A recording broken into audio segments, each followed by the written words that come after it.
Hello മക്കളെ, അടുത്ത set sure questions കൊണ്ടാണ് മിസ് വന്നിട്ടുള്ളത്. അപ്പോൾ എല്ലാവർക്കും ഷുവർ ക്വസ്റ്റ്യൻസിലേക്ക് സ്വാഗതം. അപ്പോൾ നേരത്തെ നമ്മൾ കുറച്ച് പ്രധാനപ്പെട്ട ചോദ്യങ്ങൾ പഠിച്ചിരുന്നു. അതുപോലെ തന്നെ എന്തൊക്കെയാണ് മറ്റ് പ്രധാനപ്പെട്ട ചോദ്യങ്ങൾ, ഇതൊക്കെ നമ്മളുടെ സോഷ്യോളജിയുടെ +2 പാർട്ട് 1 ചാപ്റ്റേഴ്സിൽ നിന്ന് വരുന്ന ക്വസ്റ്റ്യൻസ് ആണ് കേട്ടോ. അതിൽ ആദ്യമായിട്ട് നമുക്ക് പറയാനുള്ളത് critically evaluate the struggles for women's equality and rights in India. അതായത് ഇന്ത്യയിലെ സ്ത്രീകളുടെ അവകാശങ്ങൾക്കും സമത്വത്തിനും വേണ്ടിയുള്ള പോരാട്ടങ്ങൾ വിമർശനാത്മകമായി വിലയിരുത്താനുള്ള ഒരു ചോദ്യമാണ്. അപ്പോൾ ഈ ഒരു സീരീസിൽ നമ്മളിപ്പോൾ ഡിസ്കസ് ചെയ്യാൻ പോകുന്നത് കുറച്ച് എന്താണ് നമ്മുടെ എസ്സേ ടൈപ്പ് ക്വസ്റ്റ്യൻസ് ആണ്. ഇതൊക്കെ മെയിൻ ആയിട്ട് 5 മാർക്കിന് മേളിലോട്ട് ചോദിക്കുന്ന ക്വസ്റ്റ്യൻസ് ആണ്. 5, 6, 8 എന്നീ മാർക്കുകൾക്ക് ഈ ഒരു ചോദ്യം ഒരുപാട് ക്വസ്റ്റ്യൻ പേപ്പറിൽ നമ്മൾ കാണാറുള്ളതാണ്. ഓക്കെ, ഇന്ത്യയിലെ സ്ത്രീകളുടെ അവകാശങ്ങൾക്കും സമത്വത്തിനും വേണ്ടിയുള്ള പോരാട്ടങ്ങളെ വിമർശനാത്മകമായിട്ട് വിലയിരുത്താനാണ് ഇവിടെ പറഞ്ഞിട്ടുള്ളത്. അല്ലാതെ വിമർശനാത്മകമായിട്ടല്ലാതെ തന്നെ എന്തൊക്കെയായിരുന്നു സ്ത്രീകളുടെ പോരാട്ടങ്ങൾ, ആ ഒരു രീതിയിലും ചോദ്യങ്ങൾ വരാറുണ്ട്. പല രീതിയിലും 5 മുതൽ 8 വരെ മാർക്കിന് ചോദ്യം വരാനുള്ള ഒരു പോർഷനാണിത്. അപ്പൊ ഇങ്ങനെ സ്ത്രീകളുടെ പോരാട്ടങ്ങളെ കുറിച്ച് ചോദിക്കുന്ന സമയത്ത് നിങ്ങൾ കാര്യമായിട്ട് ആദ്യം എന്താണ് ഇവരുടെ അടിസ്ഥാന പ്രശ്നം എന്താണെന്നുള്ളത് പറയണം. That is not biological. അതായത് ബയോളജിക്കൽ ആയിട്ടുള്ള ഒരു പ്രശ്നമല്ല ആർക്കിടയിൽ വരുന്നത്, സ്ത്രീകൾക്കും പുരുഷന്മാർക്കും ഇടയിൽ വരുന്നത് ബയോളജിക്കൽ ഉള്ള ആ ഒരു വ്യത്യാസങ്ങളുടെ അടിസ്ഥാനത്തിലുള്ള പ്രശ്നങ്ങളല്ല. അതിന്റെ അപ്പുറത്തേക്ക് ഒരുപാട് സാമൂഹികമായിട്ടുള്ള കാരണങ്ങൾ എന്തുണ്ട് ഇത്തരത്തില് ഈ ഒരു പ്രശ്നങ്ങൾക്ക്, സ്ത്രീകൾക്ക് എതിരെയുള്ള ഒരുപാട് അതിക്രമങ്ങൾക്കും അതുപോലെ തന്നെ ഈ ഒരു അസമത്വങ്ങൾക്കും ഒക്കെ കാരണമാകാറുണ്ട് എന്നുള്ള രീതിയിൽ ആദ്യം നമ്മൾ ആൻസർ ചെയ്യണം. And also only few women are found political power. അതൊരു ഫാക്ട് ആയിട്ടുള്ള ഒരു കാര്യമാണ്. അതായത് ഇന്നും ഇന്ത്യൻ സമൂഹത്തിൽ പുരുഷ മേധാവിത്വം നിലനിൽക്കുന്നു. ഏതൊക്കെ ഏരിയകളിൽ നമുക്കത് പ്രകടമാണ്. അതായത് പ്രത്യേകിച്ചും രാഷ്ട്രീയ സാഹചര്യം അല്ലെ, രാഷ്ട്രീയ സാഹചര്യത്തിലൊക്കെ നമുക്ക് സ്ത്രീകളുടെ പങ്കാളിത്തത്തിന്റെ കുറവ് കൃത്യമായിട്ട് കാണാൻ പറ്റും. നമ്മൾ കോമൺ ആയിട്ട് പറയാറില്ലേ, ഇന്ത്യയിൽ എത്ര വനിതാ മുഖ്യമന്ത്രിമാരുണ്ട്, അതുപോലെ തന്നെ കേരളത്തിൽ എത്ര വനിതാ മുഖ്യമന്ത്രിമാർ വന്നു, അതുപോലെ തന്നെ എത്ര വനിതാ മന്ത്രിമാരുണ്ട്. ആ ഒരു രീതിയിലൊക്കെ നമ്മൾ എപ്പോഴും റെലവെന്റ് ആയിട്ട് ചർച്ച ചെയ്യാറുള്ള ഒരു കാര്യം കൂടിയാണ് പൊളിറ്റിക്സിലുള്ള സ്ത്രീകളുടെ ഇൻവോൾവ്മെന്റ് എന്ന് പറയുന്നത്. അപ്പൊ അത്തരത്തിലുള്ള ഒരുപാട് പ്രശ്നങ്ങൾ എന്തൊക്കെയാണ് എന്നുള്ളത് വിമർശനാത്മകമായിട്ടുള്ള വിലയിരുത്തലാണ്. അപ്പൊ നിങ്ങൾ ഒരു കാര്യം കൂടെ ശ്രദ്ധിക്കണം, സ്ട്രഗിൾസ് ഫോർ വിമൻസ് ഈക്വാലിറ്റി. അപ്പൊ സ്ത്രീകളുടെ ഈ ഒരു സമത്വത്തിന് വേണ്ടിയിട്ട് എന്തൊക്കെയാണ് നടന്നിട്ടുള്ളത് എന്നുള്ളത്. അപ്പൊ നമ്മൾ പറഞ്ഞു രാഷ്ട്രീയമായിട്ടുള്ള പ്രശ്നങ്ങളുണ്ട്, സാമൂഹികമായിട്ടൊക്കെ ആര് അസമത്വങ്ങൾ നേരിടുന്നുണ്ട്, സ്ത്രീകൾ അസമത്വങ്ങൾ നേരിടുന്നുണ്ട് എന്നുള്ളത് കൃത്യമായിട്ട് എഴുതുക.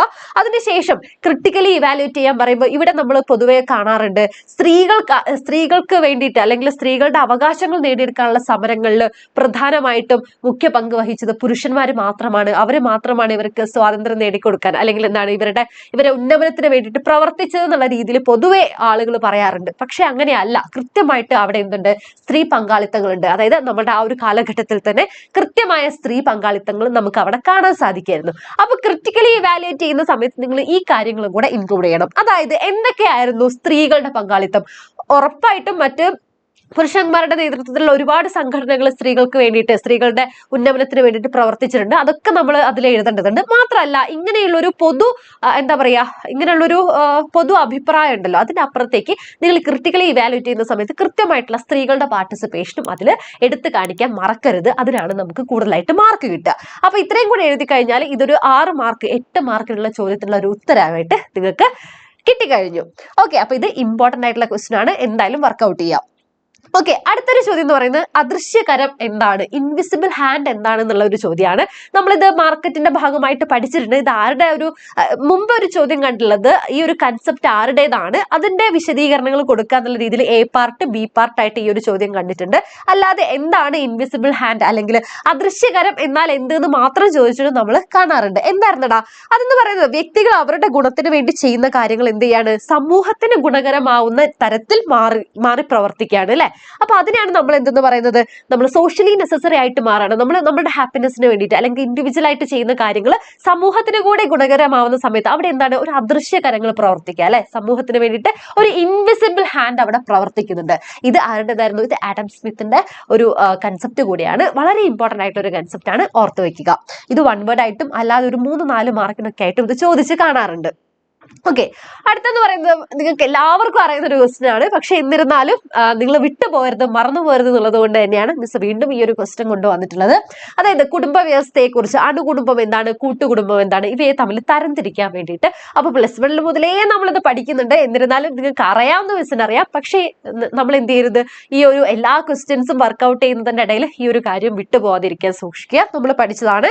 എന്തായിരുന്നു ന്യൂക്ലിയർ ഫാമിലി എന്ന് പറയുമ്പോൾ അത് സ്മോളസ്റ്റ് വൺ ആയിരിക്കും. ഫേസ് ടു ഫേസ് റിലേഷൻഷിപ്പ് ഉണ്ടായിരിക്കും. അത് ആളുകൾക്കിടയിൽ ഒരു ഇന്റിമസി ഉണ്ടായിരിക്കും.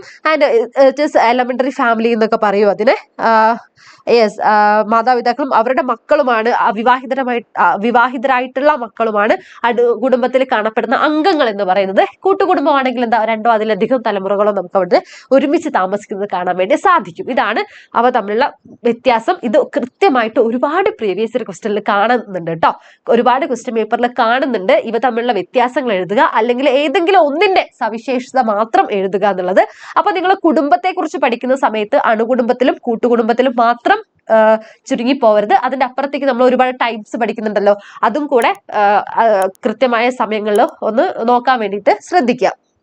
ഓക്കെ, ഇനി അടുത്തൊരു ചോദ്യം എന്ന് പറയുന്നത്, the first school for girls was started in Pune by Jyotiba Phule, Rajaram Mohan Roy and MG Ranade. ഇവരിൽ ആരാണ് സ്ത്രീകൾക്ക് വേണ്ടിയുള്ള ആദ്യത്തെ വിദ്യാലയം എവിടെ സ്ഥാപിച്ചത്, പൂനെയിൽ സ്ഥാപിച്ചത് ആരാണ് എന്നുള്ള ഒരു ചോദ്യമാണ്. അതാരൊക്കെയാ? ജ്യോതിബ ഫൂലെ ആണോ, രാജാറാം മോഹൻ റോയ് ആണോ, MG റാനഡെ ആണോ? ആരാണ്? നമുക്ക് എല്ലാവർക്കും അറിയുന്ന ആൻസർ ആണ്. മറ്റാരുമല്ല, ജ്യോതിബ ഫൂലെ ആണ് ഇത്തരത്തിൽ സ്ത്രീകൾക്ക് വേണ്ടിയിട്ട് ഒരു സ്കൂൾ പൂനെയിൽ ആരംഭിച്ചത്. അപ്പോൾ ഈ പറഞ്ഞിട്ടുള്ള ക്വസ്റ്റ്യൻസ് ഒക്കെ കൃത്യമായിട്ട് പഠിച്ചു വെക്കുക. അപ്പോൾ മറ്റു വീഡിയോകളായിട്ട് നമുക്ക് വീണ്ടും കാണാം. ബൈ.